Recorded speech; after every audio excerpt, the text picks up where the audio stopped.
Hello everybody, welcome back to my channel. I am Gebo the Shaman, and today we are talking about what happens when we have Venus placed in the sign of Taurus in your 8th house. So in Vedic astrology, if you have this placement, that means you're going to be a Libra Ascendant, and Venus's position in your chart is extremely important because this has a role on your personality. So it's very important to look at where your Venus is placed. So, alright, so we're talking about Venus in Taurus in the 8th house. So, before you get into all that good stuff, I just like to let you guys know that I am a Vedic astrologer. I do Vedic astrology readings professionally, so you can check them out. Go to gebotheshaman.com and select the service that you want to look into. I have videos dedicated to each service, so you can learn a little bit about what's included. Alright, so Venus in Taurus in the 8th house. Okay, so first thing to note is the 8th house. So basically, how this kind of works is I'm going to be putting together the energies. So, we have Venus, the energy of Venus, and then we have the energy of Taurus, and then the 8th house. So we put them together, and we create our own, analysis from that. So, what is the 8th house? 8th house is it's in-laws, it's shared finances, joint investments, joint finances, joint accounts, joint savings. It's in-laws, it's your relationship with your in-laws. It is the house of sudden changes, like dramatic changes, both good and bad. You could go from being a pauper to a millionaire, or a millionaire to a pauper. Either way, And this is the house that represents that. So, 8th house is also the house of kind of occult knowledge, hidden knowledge, secret affairs. And then we have Taurus. So Taurus is all about art, beauty, romance, relationships, and things like that. But it's more about the finer things in life. Taurus is all about the senses, all about the having the materials, having the material gains or materials needed, the material security needed to provide a good home, have a good life, and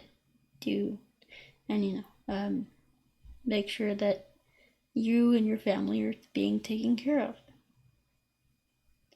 And then we have Venus. So what is Venus? Venus is the sign of our 5 senses. It's our art, beauty, relationships, sexuality, sensuality, things that we love and things that we really enjoy. It's about enjoyment, it's about fun, it's about material items, material goods, and things like that. So, yeah.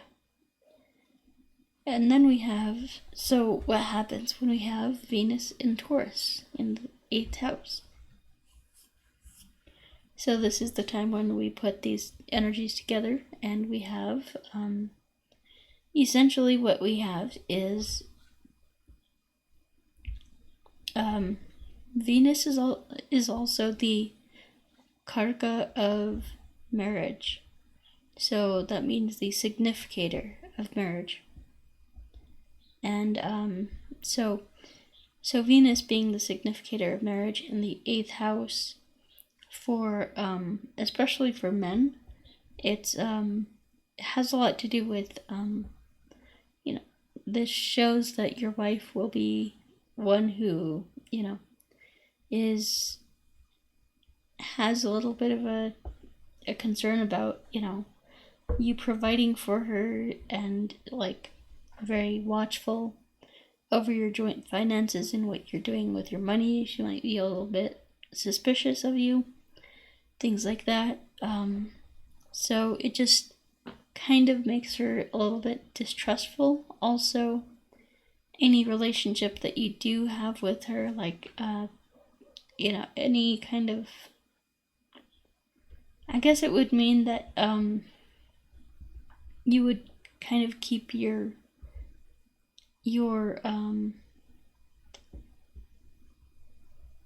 sexual relationship to yourself, or like your feelings about your wife to like that wouldn't be disclosed or expressed, kind of thing. But really the main thing is like your wife, your wife would want material security. That's like the main thing for her. Like, some people marry for love and for that, psychological and emotional connection to one another. Other people marry for conveniences. Marry for financial security and having your needs met and wanting for nothing and things like that. That's the main concern of this Venus in Taurus in the 8th house, is to make sure that you get provided for financially. So if you're a woman with this placement, make sure that your fiance, or the person that you're thinking about marrying, isn't just there for your assets. Because this can make for a woman's chart, this can make a guy feel like or kind of want, like, for example, your spouse would want you for your the assets that you could provide them, for the financial security, financial stability.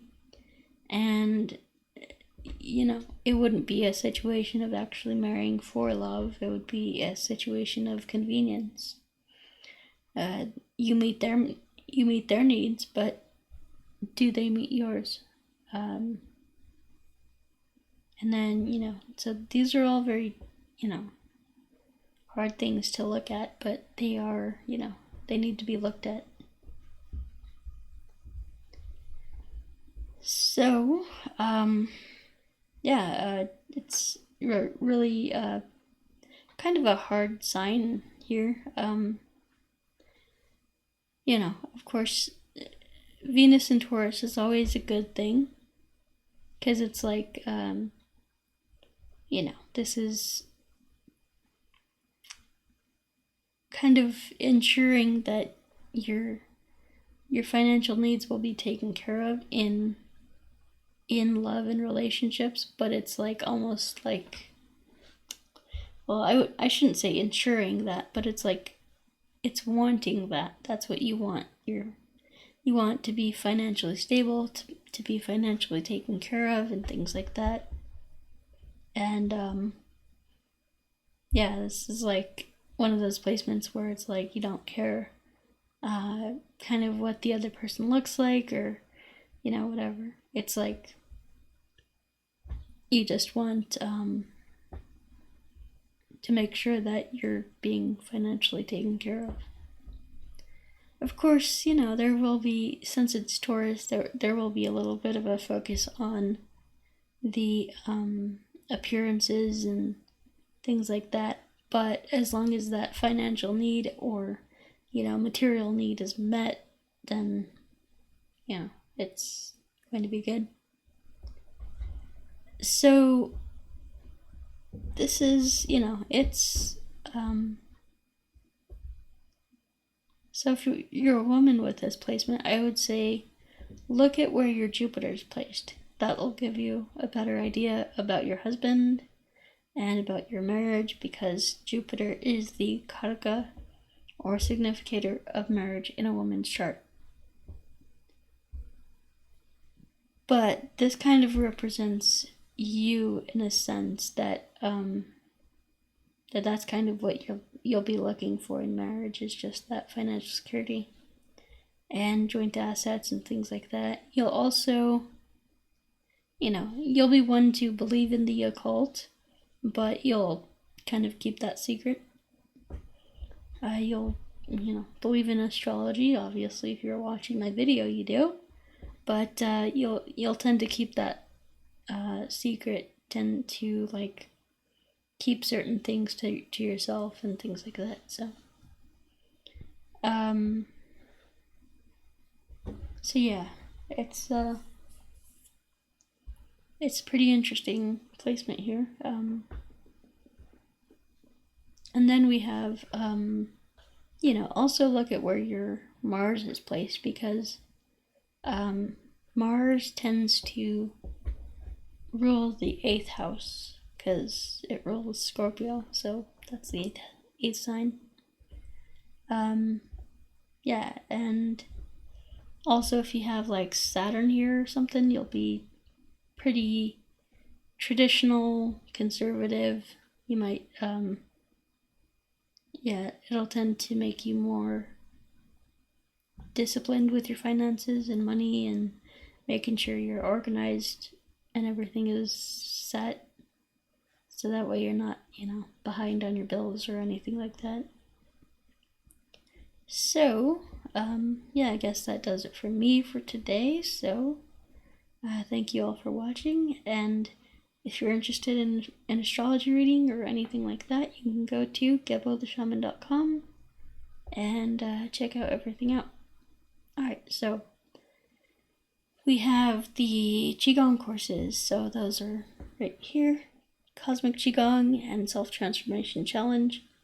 Both of those courses are extremely powerful, and if you're looking for a spiritual practice, highly recommend this one right here, although this one is good as well, so either one. The Self-Transformation Challenge basically teaches you Kundalini Yoga in combination with Qigong and meditation, and we use the lightning energy of the heart center to open up and spread, and it just, when you tap into that energy, there's nothing like it. So regarding my astrological services, I have astrology certification courses, and once you purchase those, you'll take a test, and then you'll get, basically once you pass my test, you'll get your own website, so you can start earning money as a Vedic astrologer as soon as you pass that test. And then we have the astrology consultations. So astrology consultations are like career readings, relationship readings, and just my standard reading that I do for everybody. And then we have birth time rectification. So, birth time rectification is a great service for those who might not know their exact birth time or something like that. If you, because a lot of times that information is not recorded, or if it is recorded, it's 15 minutes off or something like that. It's just very inaccurate. And then we have the rune readings. So I do what's called a 9-world rune reading for my clients, and in that rune reading, we basically discuss different things, like what's going on for you, like in your immediate present, and what's going on in the near future, what are you manifesting? What are your hopes and wishes and dreams? We'll talk about your identity and your actions and things like that, and also your unconscious mind, as well as your relationships with other people, what's affecting those, and what the Ascended Masters or your higher self wants to tell you. So those are all very good things to know. So I'm doing rune readings as well. And then we have the career coaching and life coaching. So if you're interested in that, I would highly recommend getting a career coaching session with me, because we will discuss in depth your career and any, what is the perfect career for you. So, I'm not psychic, but through a short guided meditation process, you'll tell me what your ideal career is.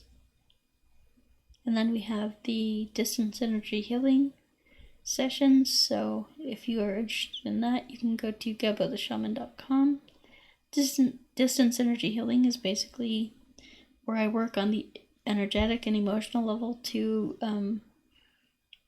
clear any blockages in emotional blockages, and help your energy to get flowing again, because that's what causes illness. And then we have the trauma healing course. So this is a course that helps you become more aware of your trauma, and it is basically just a wonderful course that really helps you become more aware of your emotions and things like that, and things that you've been suppressing that you didn't know about. And the more conscious we are, the more we're able to better handle the things that arise in our lives. So anyway, guys, so I guess that's about it from me. So if you're interested in anything that I have to offer, you can go to gebotheshaman.com, and please like this video, subscribe, and share it, and click that bell notification, and all that good stuff. And until next time, we will talk to you later. Peace.